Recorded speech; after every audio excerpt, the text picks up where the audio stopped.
وہ ایک صاحب قربانی کے بارے میں پوچھنے لگے, قربانی کے بارے میں, یہ ابھی قربانی آنے والی ہے نا, تو اس میں بھی یہی اعتراضات, یار اتنا پیسہ غریبوں کو کھلا دیا جاتا ہے بھائی, ایک ایک گھر میں 2-2 لاکھ 1.5 لاکھ 1 لاکھ کی قربانی ہو رہی ہے, ایک جانور کٹتا ہے نا, اور اس کا گوشت 3-4 دن میں کباب بنا کے کھا پی کے ختم.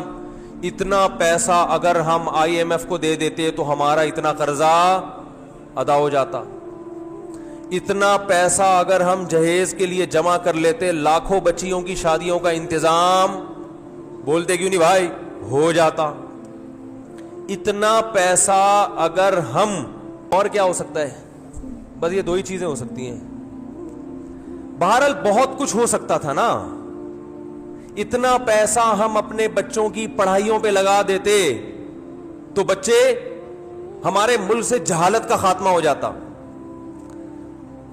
اتنا پیسہ یوں کر دیتے تو یوں ہو جاتا, یوں کر دیتے. اور اگر چلو گوشت ہی میں خرچ کرنا تھا, بھئی علماء کہتے ہیں نا غریبوں کو گوشت کھانے کو مل رہا ہے, تو اتنا پیسہ گوشت خرید کے اسٹاک کر دیتے اور پھر پورے سال آرام آرام سے تقسیم ہوتے. یعنی گورنمنٹ یہ اعلان کرتی بھائی قربانی کی مد میں سب اتنے پیسے جمع کرائیں, 50,000 ہم کرا دیتے, 1 لاکھ رفیع بھائی کرا دیتے, 1.5 لاکھ فلاں کرا دیتا, اور یہ کرا کے گورنمنٹ یا کوئی کمیٹی بن جاتی جو کہتی اب ہم ایک دن میں نہیں بلکہ پورے سال میں ڈیوائیڈ کر کے جانور ذبح کر کے غریبوں میں بانٹتے رہیں گے, اس سے غریبوں کو فائدہ زیادہ ہوتا.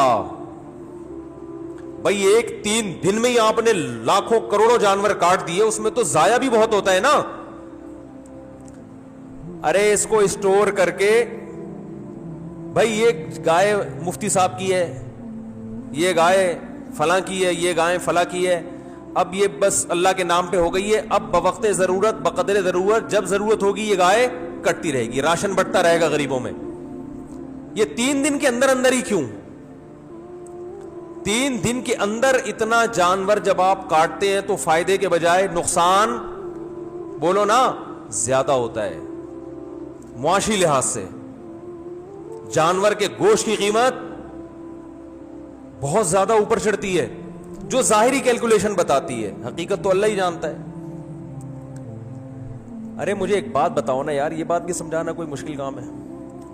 دیکھو آپ کے پاس 3 لاکھ روپے پڑے ہوئے ہیں یا 2 لاکھ روپے پڑے ہوئے ہیں, ماہرین معیشت کیا کہتے ہیں, وہ 2 لاکھ ایک دن میں خرچ کر لو یا پورے سال ڈیوائیڈ کر کے خرچ کرو, زیادہ بہتر کون سا کیا عمل ہے, پورے سال ڈیوائیڈ کرو. ایسا ہی ہے نا. تو آپ کے پاس اتنے جانور کروڑوں گائے بیل بکرے دمبے موجود ہیں, تو ماہر معیشت کہیں گے کہ 3 دن کے اندر کاٹ کے ان کے کباب بنا کے کھا جانا, اس سے بہتر ہے کہ ان کو پورے سال میں ڈیوائیڈ کر دو. کچھ محرم میں کٹیں گے, کچھ سفر میں کٹیں گے, کچھ ربیع الاول میں کٹیں گے. اس سے گوشت کی قیمت بھی کیا رہے گی, ہمارے کنٹرول میں رہے گی. وافر مقدار میں غریبوں کو گوشت بھی ملتا رہے گا. عقل تو یہی کہتی ہے. اسی وجہ سے یہ لبرلز لوگوں کو بڑے اعتراضات ہوتے ہیں, یار یہ کون سی قربانی ہے یار, یہ کیا ہے یار, یہ کون سا طریقہ ہے یار, جانور لاؤ کاٹو, جہاں پہ کسائی لے گیا نکال کے, اور کھال جو ہے نا وہ فلان لے گئے, اور پھر وہ کھایا پیا 3 دن ہلا گلا. کچھ لوگ اسٹور کر لیتے ہیں لیکن وہ بھی اپنے لیے کرتے ہیں, غریبوں کے لیے تھوڑی کرتے ہیں. محرم میں حلیم پکا دیا اس سے, بس اس کے بعد نہیں چلتا وہ. تو یہ کیا ہو رہا ہے. دوسری بات, گوشت خرید کے اگر وہ سستا پڑتا ہے, جانور خرید کے کاٹ کے کھایا جائے تو وہ اور زیادہ مہنگا پڑتا ہے. تو یہ کروڑوں روپے کا سرمایہ اس طرح بھی ہلاک ہو رہا ہے. ارے یہی بکرا آپ عام دنوں میں خریدو آدھی قیمت پہ ملے گا, بلکہ گوشت خریدو تو اور سستا ملے گا, اور گوشت بھی اپنی مرضی کا ملے گا. جو سری پائے کے عادی نہیں ہے وہ سری پائے نہ خریدیں, لیکن یہی آپ بقرعید والے دن خریدو تو ڈبل قیمت پہ. کیا خیال ہے بھائی؟ اور اگر کاٹنا ہی تھا تو جو لنگڑے لولے جانور ہیں ان کو کاٹ دو, گوشت تو سب میں ایک ہی جیسا نکلتا ہے نا. ارے کسی کا جانور لنگڑا ہے, اندھا ہے, کاڑا ہے, کنکٹا ہے, وہ تو ویسے ہی گوشت پہ تھوڑی کوئی اثر پڑتا ہے. جانور اندھا ہو گوشت تھوڑی اندھا ہے, لیکن شریعت نے کیا کہا؟ معذور جانور کی قربانی بولو بھائی نہیں ہے. یہ تو ایک اور اعتراض ہمارے لیے کھڑا کر دیا. تو اتنے سارے اعتراضات قربانی پہ ہوتے ہیں, ان سب کا ایک ہی جواب ایک حدیث میں موجود ہے. صحابی نے پوچھا یا رسول اللہ یہ قربانی کیا ہے؟ آپ نے فرمایا سنت ابیکم ابراہیم, تمہارے باپ ابراہیم کی سنت, بس اور کوئی لاجک نہیں ہے. جب اللہ نے ابراہیم علیہ السلام کو حکم دیا بیٹے کو ذبح کرو, تو اس کی کوئی لاجک سمجھ میں آتی ہے؟ ابھی تو گائے کاٹنے کا کہا جا رہا ہے, بیٹا کاٹنا تک کا تو کوئی تک بنتا ہے ہی نہیں. بھائی بیٹے کو کاٹنے کا حکم دیا جائے, یہ کسی لبرل کو آپ سمجھا سکتے اس کی حکمت ہے؟ بھائی اقوام متحدہ کو قائل کر سکتے ہو کہ بیٹا کاٹنا بھی اس کی کوئی تک بنتا ہے اس کا؟ وہ مانیں گے؟ ہے بھائی کسی کو بھی بٹھا کے سمجھاؤ یار فلاں کو اللہ نے حکم دیا بیٹا کاٹو, تو آپ فوراً کہو گے یار ہو سکتا ہے وہ بیٹا چور ہو معاذ اللہ, یا وہ بیٹا اتنا بڑا مجرم ہو کہ اس نے کئی لوگ کاٹ چکا ہو, تو اب باپ کو کہا جا رہا ہے اس بیٹے کو کاٹو تاکہ مزید لوگ نہ کٹیں, ڈاکو ہو چور ہو ہے نہ. بھائی وہ بیٹا بھی کون ہے؟ اسماعیل پیغمبر کا بیٹا, اور جس کے بارے میں بشارت دی گئی تھی کہ بطور انعام کے دیا جا رہا ہے آپ کو, آپ کی قربانیوں کا صلہ ہے یہ بیٹا, بطور گفٹ,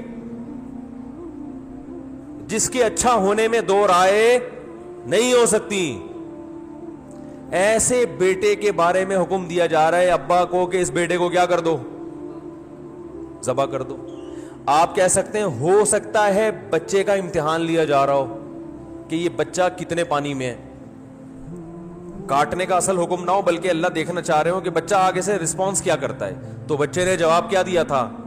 یا ابت افعل ما تؤمر, اے ابا جو کہا گیا ہے عمل کر لیں. تو بچہ ایگزام میں کامیاب ہو گیا, اب اللہ کہتے بس نہیں کاٹیں. ہے بھائی تو جیسے ابراہیم علیہ السلام کو حکم دیا اپنے بیٹے کو کاٹیں, اس کی لاجک کچھ بھی نہیں ہے سوائے اس کے کہ ابراہیم بھی اللہ کے, بیٹا بھی اللہ کی مخلوق پہلے ہے, ابراہیم کا بیٹا بعد میں. تو اللہ کہہ سکتا ہے بھائی میں تو ویسے بھی کسی کو کسی وقت موت دے سکتا ہوں, آپ نہیں کاٹیں میں کسی اور حادثے سے ہلاک کر دوں, یہ تو مجھے اختیارات ہے نا, دیا بھی تو میں نے. یہ ثابت کرنے کے لیے کہ ابراہیم تو میرا بندہ ہے اور تیرا بیٹا بھی میرا غلام ہے.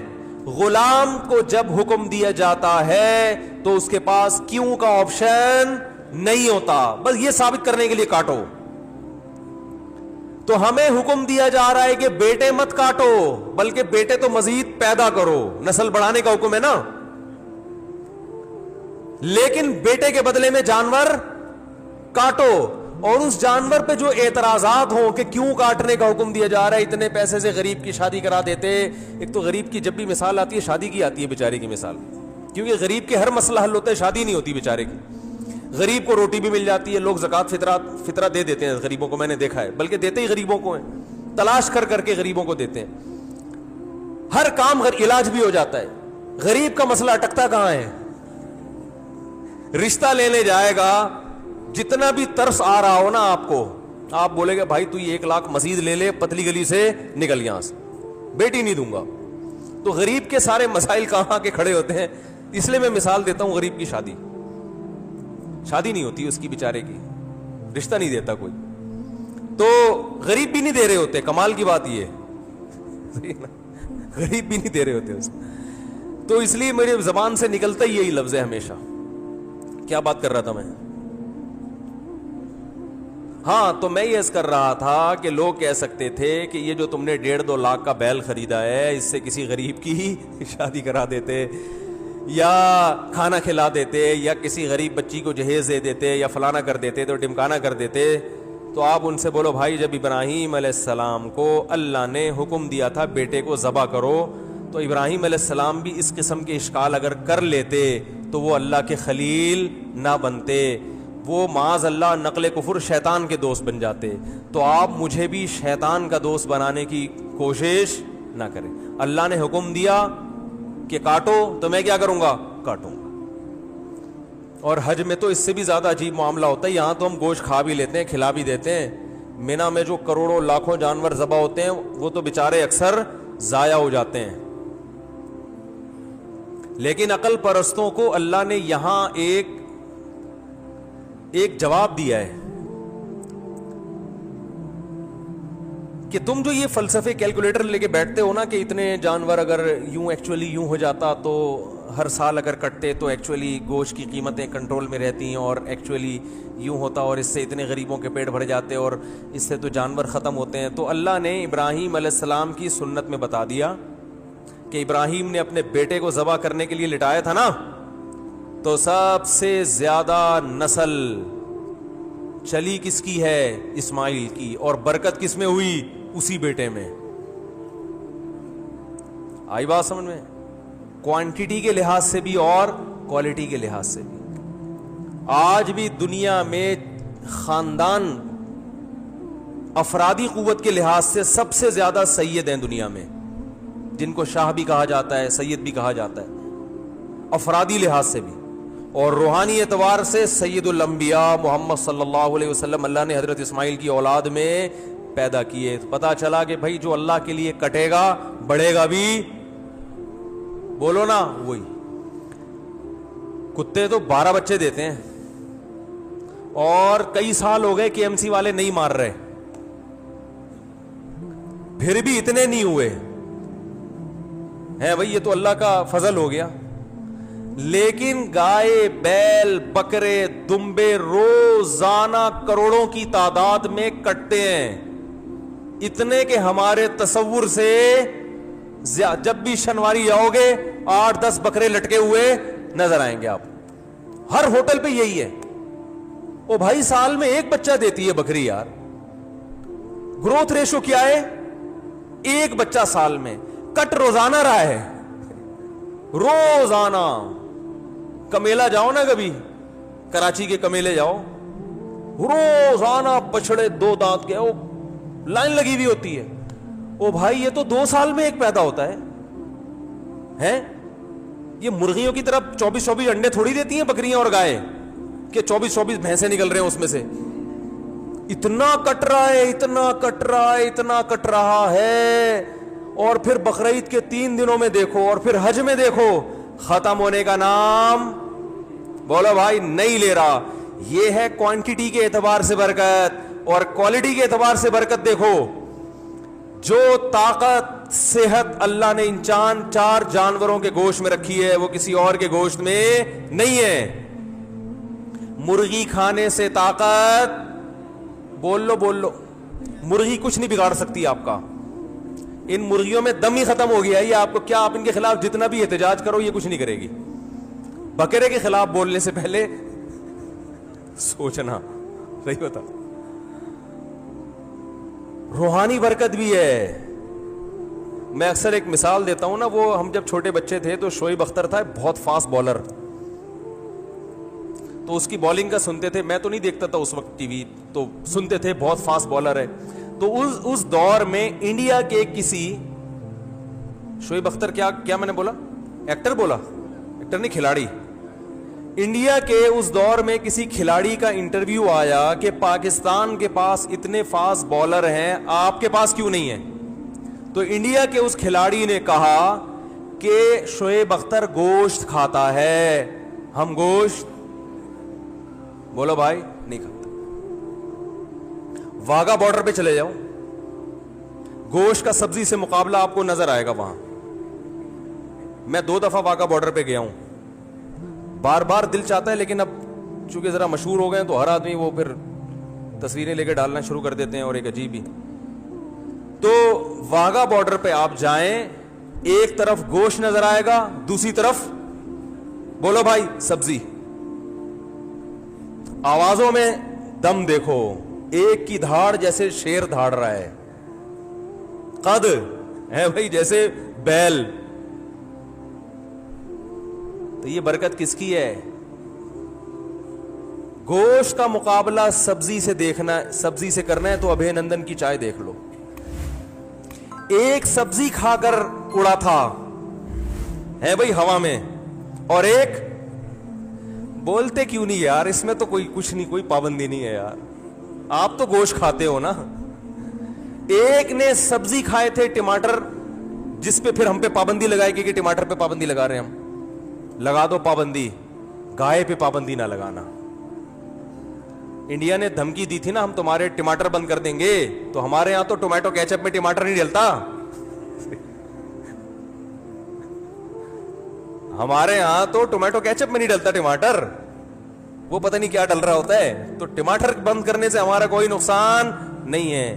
انڈیا سے جو گائے آ رہی ہیں اور وہ بیل آ رہے ہیں نا, جو ہندو نہیں کھاتے, یہ آپ بہت اچھا کرتے ہو, بہت اچھا. آپ گائے کو اپنی ماں سمجھو, گائے کی سیوا کرو, سجدہ کرو گائے کے سامنے, ہمیں کوئی اعتراض نہیں ہے, کیونکہ آپ کھاؤ گے تو ہمارے لیے کھانا مہنگا ہو جائے گا تھوڑا سا. تو اگر آپ یہ دھمکی دیتے کہ ہم پاکستان کو قربانی کی گائے بند کر دیں گے تو ہم پریشان ہوتے. بھائی ہمیں تو واہگہ بارڈر پہ آپ کے خلاف جو نعرے لگانے پڑتے ہیں وہ گائے کا گوشت کھائے بغیر ممکن نہیں ہے. ہمیں جو اڑتے ہوئے جہازوں کو کنٹرول کر کے زمین پہ لا کے پائلٹ کو چائے پلا کے واپس بھیجنے کا عمل ہے, یہ گائے کا گوشت کھائے بغیر ممکن نہیں ہے. گائے بند نہ کرو ہماری.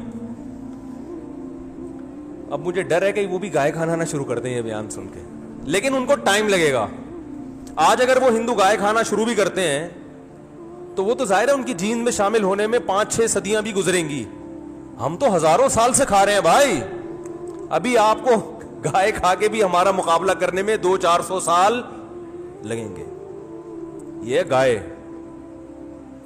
باقی آپ کہہ سکتے ہیں وہ گائے کھانے سے کولیسٹرول بڑھتا ہے, وہ اس لیے بڑھتا ہے کہ وہ پھر کام جہازوں والے نہیں ہو رہے نا, سارے تھوڑی ابے نندن کے مقابلے میں ہوا میں یا واگا بارڈر پہ پریڈ کر رہے ہیں. زیادہ تر تو گائے کھا رہے ہیں اور کمپیوٹر کے آگے بیٹھ کے بس یہ انگلیوں کی جو مسل ہے نا ان کی ایکسرسائز ہو رہی ہے. اس کے لیے گائے کھانے کی ضرورت بولو بھائی نہیں. آفس میں بیٹھے ہوئے ٹھش پش, تو اس سے کیا ہوگا؟ تو پھر وہ ظاہر ہے پھر تو پھٹو گے. گائے پھر یہ گائے کی توہین ہے. یہ جو گائے کا گوشت کھانے سے کولیسٹرول بڑھتا ہے, یہ گائے کے گوشت کی توہین کی وجہ سے بڑھتا ہے. کیا آپ نے بڑا گوشت کھایا, کام بڑے نہیں, کام چھوٹے چھوٹے, مرغیوں فارمی مرغی جیسے کام کر رہے ہیں آپ, اس لیے کولیسٹرول بڑھتا ہے, ہارٹ اٹیک ہوتا ہے. بڑا گوشت وہ کھائے جو کام کیا کرے, بڑے کرے, جو فضاؤں میں جہازوں پہ قبضہ کرے, پائلٹوں کو آسمانوں سے نیچے اتارے, اور پی آئی اے کے جہاز لے جا کے, اللہ کی پناہ یار, یہ بھی ہمارے ہی یہاں ہو رہا ہے. اس میں گائے کا قصور نہیں ہے, یہ پی آئی اے والوں کا ذاتی قصور ہے. تو خیر میں یہ عرض کر رہا تھا کہ نبی صلی اللہ علیہ وسلم نے فرمایا یہ قربانی کیا ہے, تمہارے باپ ابراہیم کی سنت. اس میں بتا دیا کہ قربانی وہ کرے گا جو اپنے آپ کو اللہ کا غلام سمجھتا ہے, کہ میرے رب نے جس بات کا مجھے حکم دے دیا میں اس کا پابند ہوں, میری سمجھ میں آئے یا نہ آئے. اور آپ دیکھو کیسا عجیب حکم ہے, 3 دن تک آپ جانور کاٹ سکتے ہو, تیسرے دن کا سورج غروب ہوا اب آپ جانور نہیں کاٹ سکتے. وہ کاٹنا عبادت نہیں ہے. اب وہ ایک جانور ہے, گوشت کھانا ہے تو کاٹ لیں, نہیں کھانا تو چھوڑ دیں, قربانی نہیں ہوگی. حالانکہ وہی جانور ہے, وہی نیت ہے, لیکن اللہ نے کہا نہیں یہ عبادت ہے. عبادت ٹائم کے اندر ہوتی ہے, ٹائم جو جس چیز کا ٹائم ہے اسی ٹائم پہ. عید کی نماز عید کے دن ہوگی, آج اگر کوئی عید کی نماز پڑھنا چاہے تو تھوڑی ہوگی. تو اسی طرح یاد رکھیں جیسے اللہ نے قربانی کا حکم دیا یہ بتانے کے لیے کہ اس حکم پر وہی عمل کریں گے جو مجھے اپنا رب سمجھتے ہیں.